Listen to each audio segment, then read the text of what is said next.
প্ৰমোদ বড়োৰ নিচিনা কোনোবা মুছলিমক কিবা কমপ্লেইন কৰা, কোনোবা ৰাজবংশীক কেতিয়াবা ST নিদিম প্ৰটেষ্ট কৰা, এনেকুৱা দল নহয় BPFটো। প্ৰমোদ বড়ো চৰকাৰটোতো কোচ ৰাজবংশীসকলক ST দিব নালাগে বুলি কোৱা চৰকাৰ, আৰু মুছলিম ভাইসকলক খেদিব লাগে বুলি ইলেকশ্যন নটিচ দিছে।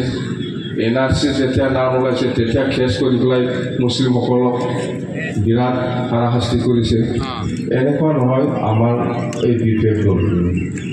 আমাৰ কথাটো হ'ল 2003 চনৰ 10 ফেব্ৰুৱাৰীলৈকে যিসকল মানুহ আছে, মুছলিমো হ'ব পাৰে, বড়ো হ'ব পাৰে, বেংগলীও হ'ব পাৰে, ৰাজবংশীও হ'ব পাৰে, নাথ যোগী চত্ৰদল, যিমান জাতি জনগোষ্ঠী আছে চবেই ব্ৰিটিছৰ বাসিন্দা।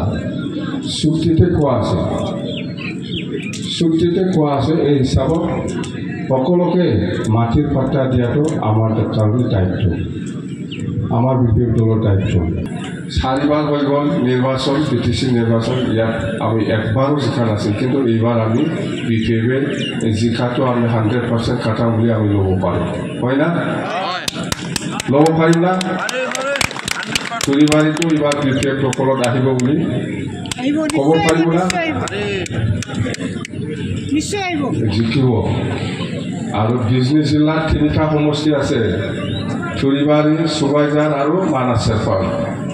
এই বছৰত যেতিয়া নিৰ্বাচন হ'ব 3টা সমষ্টিও আমি জিকিব, হয় 3টা সমষ্টিও আমি জিকিম। আৰু জিকাৰ পিছত আমাৰ কথাটো হ'ল BPF হিচাপে সকলো জাতি জনগোষ্ঠীক সমানে সন্মান দি পেলাই কাম কৰাটো আমাৰ BPF দলৰ কৰ্তব্য আৰু দায়িত্ব।